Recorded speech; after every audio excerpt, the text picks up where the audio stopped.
Fuel your passion for the V8 Supercar Championship with KFC Zinger Hot Moments.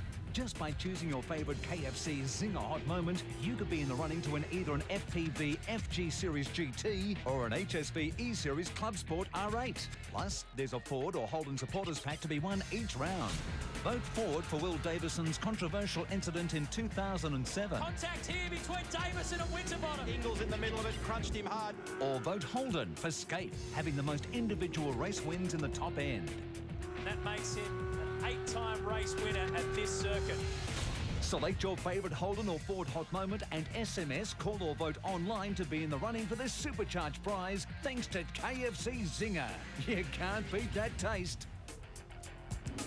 Yeah, time to announce our winners from the last round at Sandown in the KFC Hot Moments competition. Claiming the Ford pack worth $500 is Brian Walton from Victoria. Congratulations to you, Brian. And on the other side, the Holden side, Queenslander Scott Radke has picked up the supporter pack. Remember, choose a Ford moment if you want to win the Ford prizes and vice versa if you're after the Holden prizes. A little bit of history on the circuit here at Hidden Valley. For the first time, the Australian Formula Ford Championship will stage a race at this circuit. Here's your commentators, the man who we just saw in one of those incidents, Will Davison and Aaron Noonan.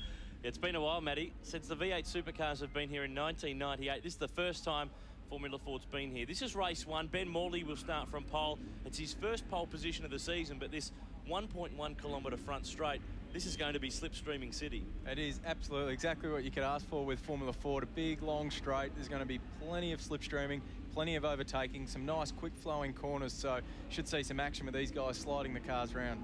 18 cars here at Hidden Valley this weekend for the fourth round of the Genuine Ford Parts Australian Formula Ford Championship. Ben Morley from Newcastle on the right of screen. The revs rise. Nick Perkin on the front row of the grid. And the championship leader, Paul Laskazeski, in the Synergy Motorsport Spectrum, starting from position 3. But it's a nice, clean start on the run down towards turn 1. Perkett, though, going the long way around there. Left the door open there, but Laskazeski not close enough. Yeah, no, Nick just concentrated on the racing line, nice and deep on the brakes, down the outside, and kept his position safe. This run up through the flip-flop, the right-left chicane before the hard stop.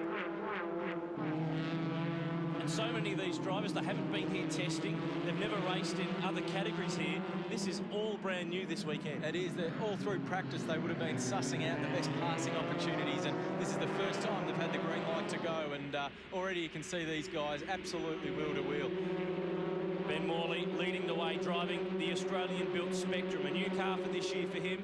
He's picked up sponsorship from Orange Cow, which is a digital media marketing agency, if you're wondering, and they're going to stick with him for the rest of this season. But through this part of the circuit here, there's a few undulations there in the change of surface, and that really can unsettle a car like this. Yeah, a really exciting part of the circuit. You see these cars flowing beautifully down the hill there, entering the front straight to finish the first lap, and as you can see, this slipstreaming battle just getting started. Everyone to the left of the road. Perkett has slipped on by down towards turn 1. And Laskazeski, the championship leader, he's got a really, really handy margin coming into this weekend. He's clear of Morley to the tune of 46 points. Morley got one back for getting pole position, but he's still got 45 to get back, and 20 points for a race win. That means that he's got a lot of work to do for the rest of this championship. Yeah, he's going to just have to concentrate on being consistent and being smart. He's got a comfortable buffer, and he's quite an aggressive young racer, but as you can see, he's comfortably third here, and he's just really going to have to use his head.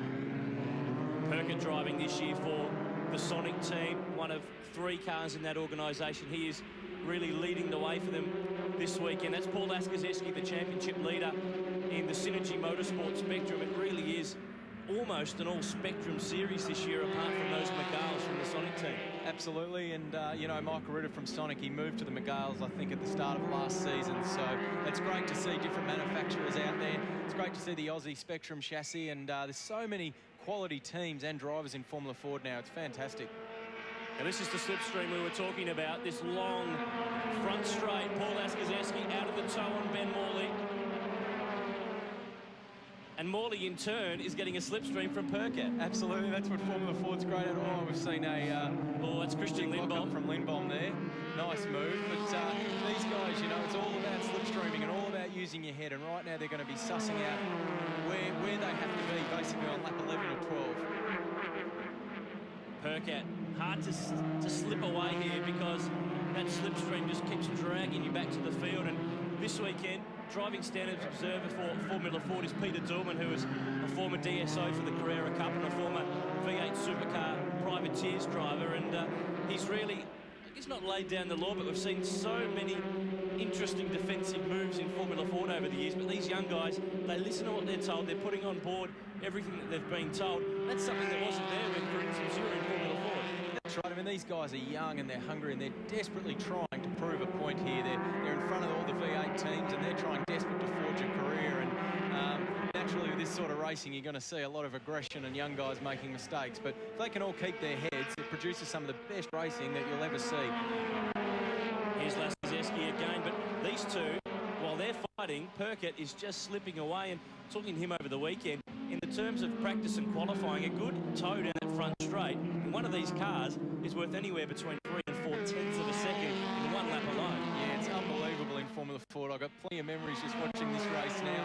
When you get to that lead, as I can see Nick's doing now, he's obviously got plenty of speed. The car is obviously working very well, and he'll be trying to get a buffer through this part of the circuit so he can break that slipstream.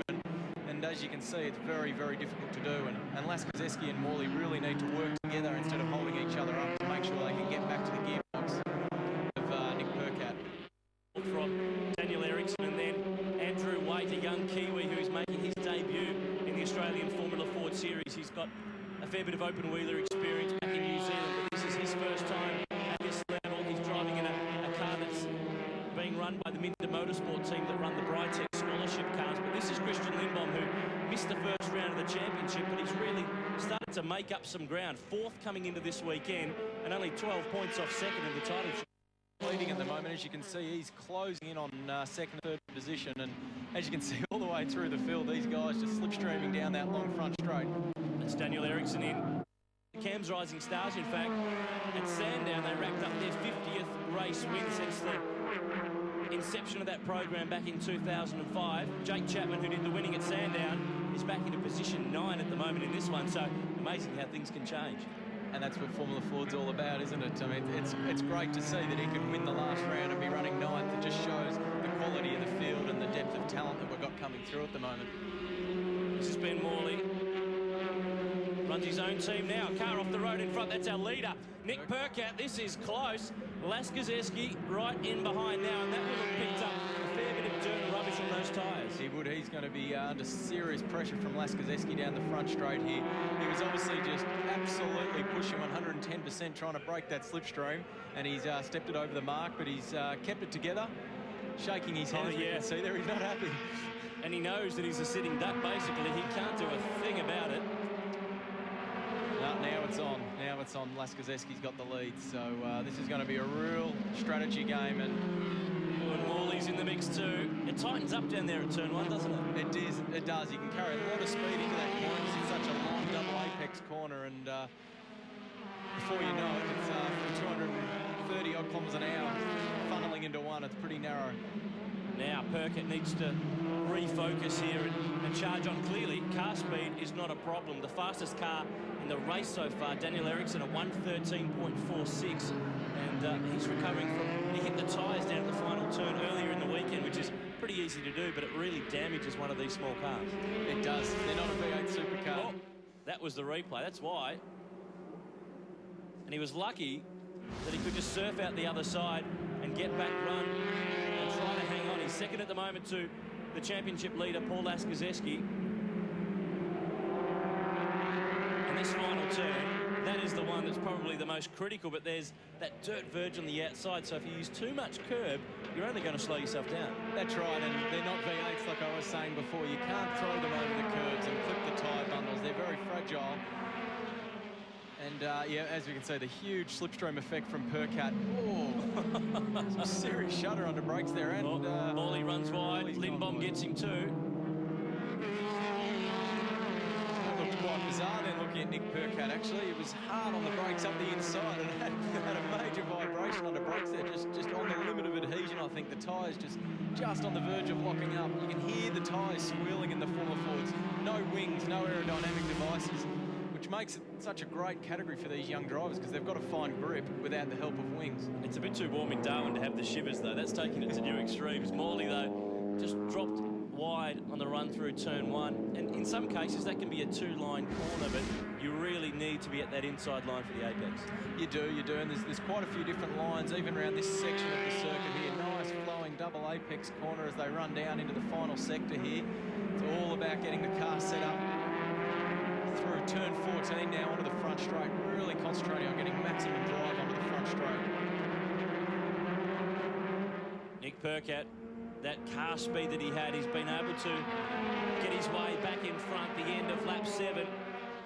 The margin is only 0.4 of a second. This one is far from done in race 1 of Formula Ford at Hidden Valley.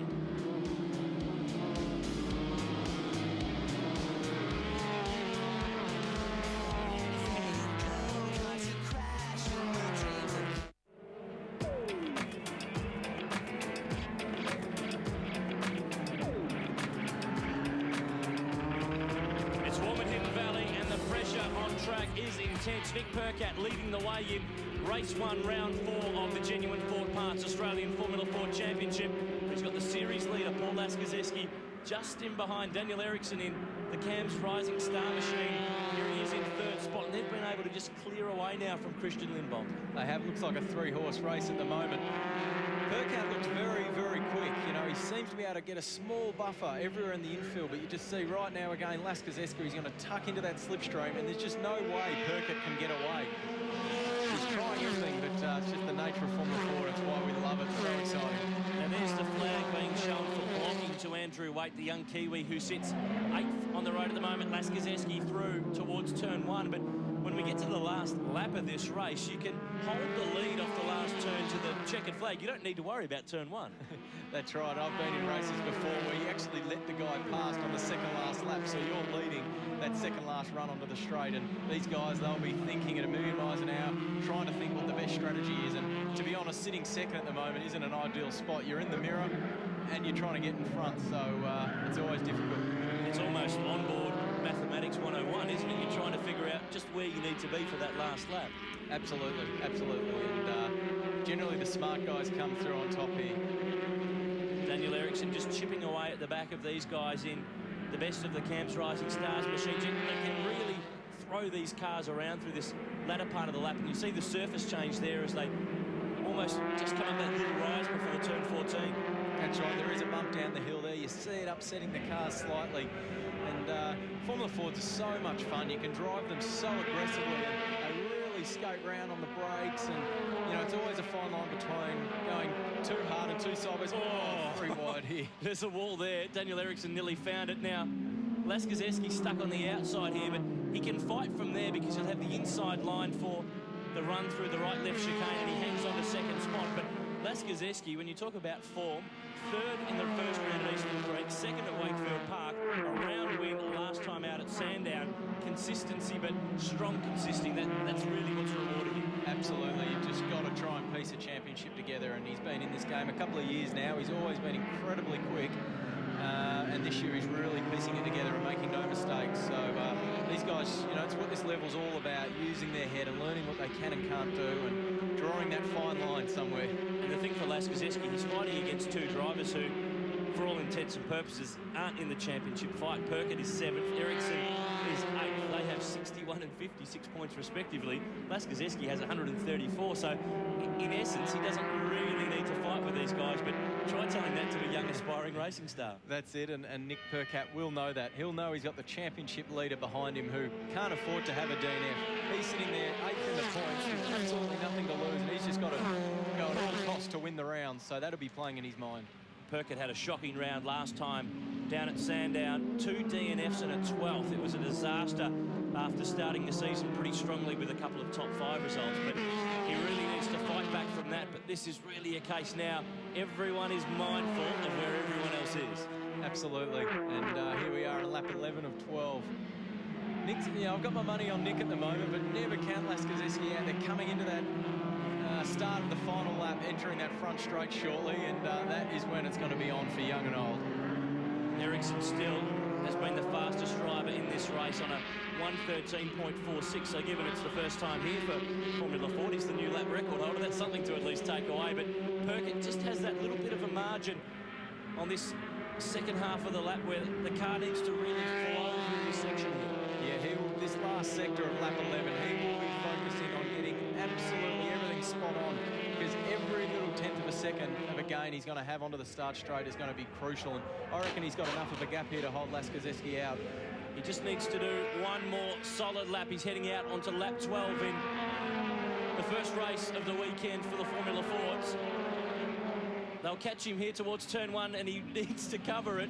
He thought about going for the full block, but then he decided, I don't really need to go that far. Pressure driving from Laskazeski, had a little feint to the inside. And these tiny little mirrors sitting up there aren't that big, and sometimes when you're in the lead, you have a look in there, and you can be tricked sometimes to think someone's having a go, and that's what he'll be doing, trying to put as much pressure on as he can.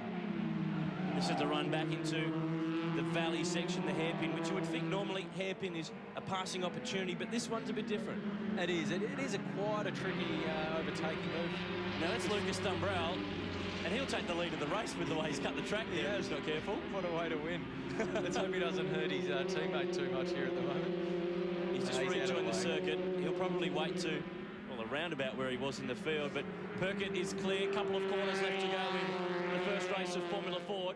He's got a nice handy margin here. He'll bring this home to the checkered flag. He won a race in the first round at Eastern Creek, but since then it's been a drought of some 6 races, so he's going to get himself a checkered flag in Formula Ford's first foray to the top end at Hidden Valley. The Sonic team take race 1.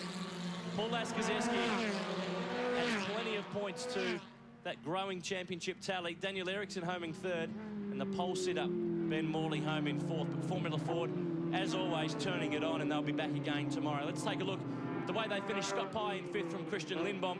Lucas Dumbrell showing us 7th there. I'm not too sure if he's going to be able to keep that one. Adam Graham and Ben Walter in 2 of the Britec Motorsports scholarship cars. They rounded out the top 10 in race 1.